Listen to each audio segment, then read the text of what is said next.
Hello, guys. We're back at the chopper. Yeah, so you probably think we're chopping silage, or hope we were. I'd hope so too. But we've ran into some more things that are probably good ideas to fix, other than leave alone. So some of this all started with these chains. And what I originally saw was that right there. That the chain is sort of coming apart. And those chains are so low, I could easily see, because they intermesh so tightly, that it'll break, and the other one will push it up in, and something will suck it into the chopper, and then we got a big mess. So for a few days of waiting, we figured this would be better.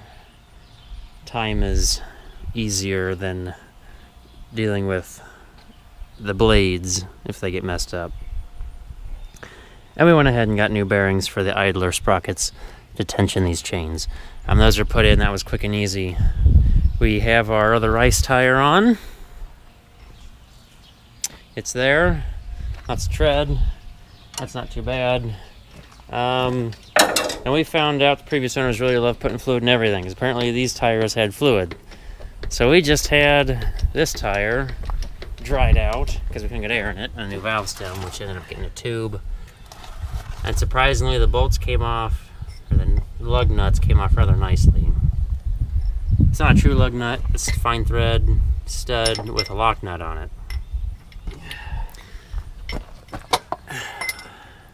That's our quick little update. Hopefully, actually, we get to chopping very shortly. Maybe a day or two, at this rate. And these chains are rivet together chains. There's no links that snap, no clips, which that'll make this quick. So I tried to mushroom that off yesterday. Apparently this is not a big enough torch.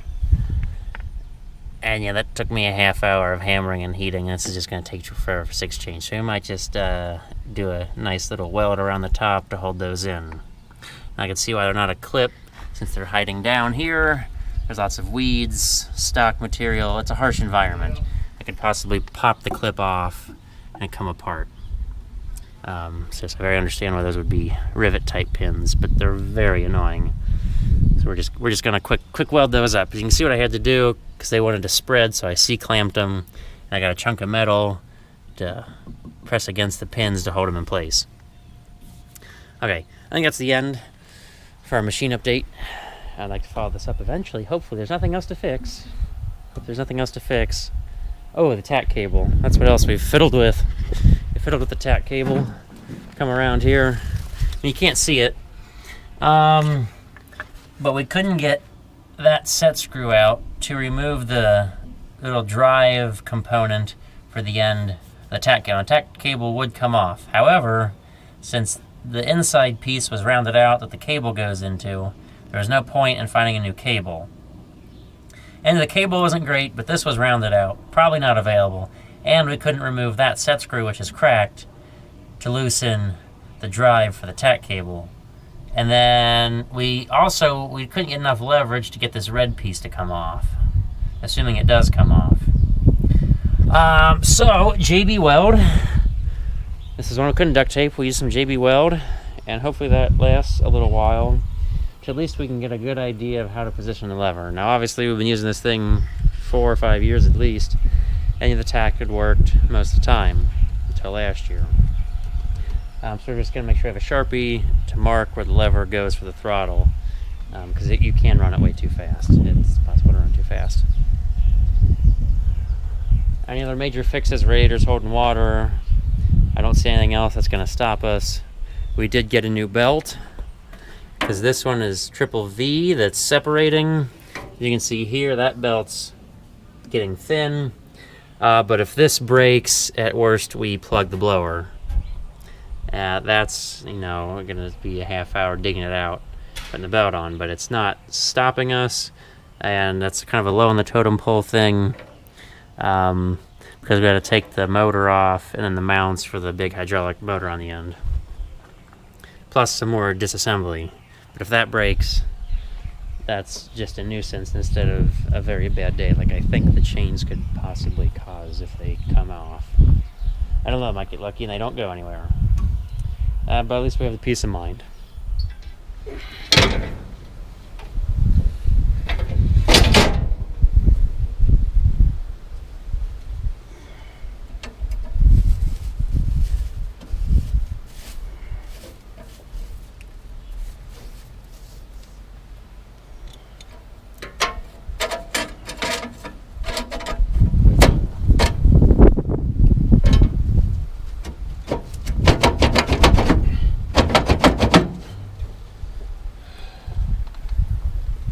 Someplace to stand or work up here. I can sit on the tire.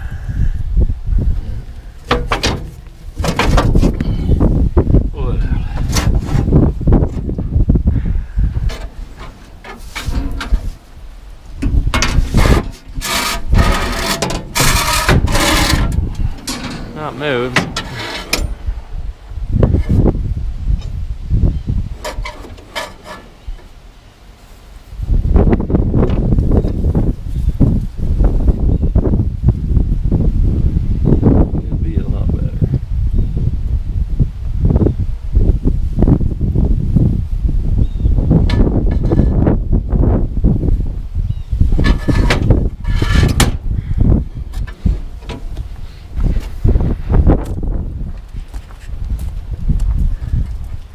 Well, it's blade sharpening time.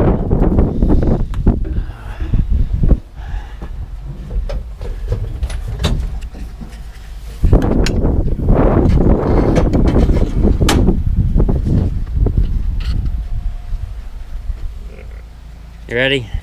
Let me get my butt down a little bit.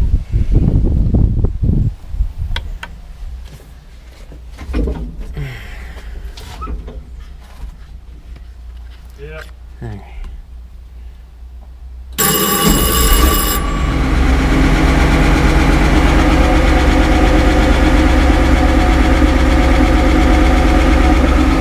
Ready?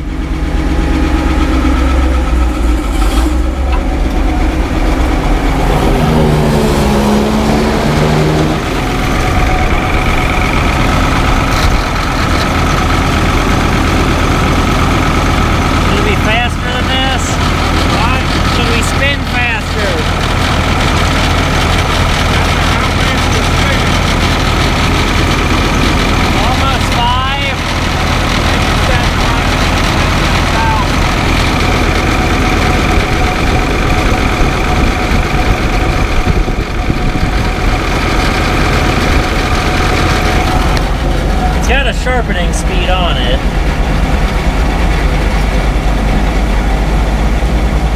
Our JB weld seems to be doing okay, so that's good. We're getting action out of the tack.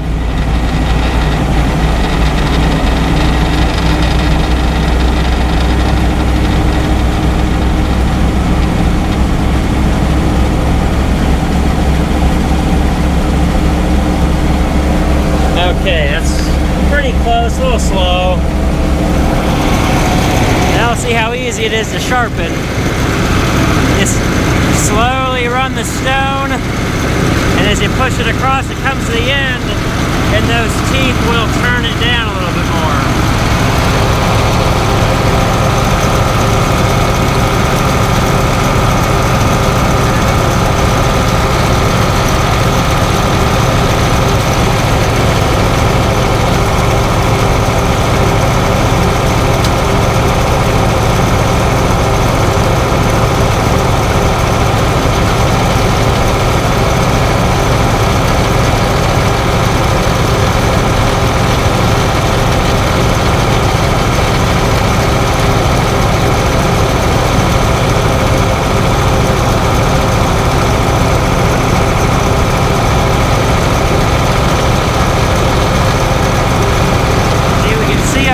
Chains are turning.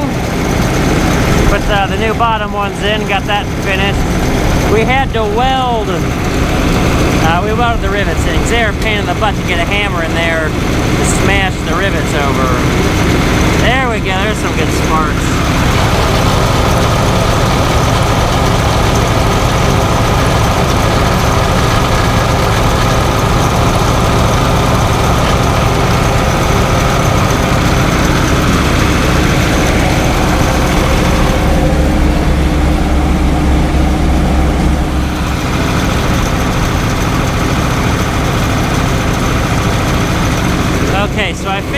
something else that Dad's doing. When he gets it all the way to the end, he's gonna loosen, he's gonna turn the handle, and there's a screw at the end. And that locks the stone in place. But I didn't do it that time. When he pulls it back, he'll turn it, pull it a little bit more, and that'll move the stone one tooth tighter to sharpen the blades. He didn't do it that time. But I just now figured out what he was doing, so I figured I'd explain that.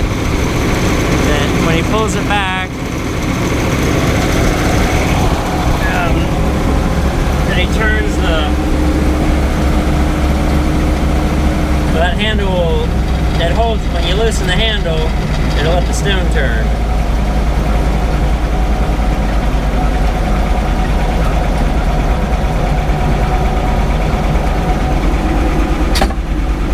Put on our safety lash.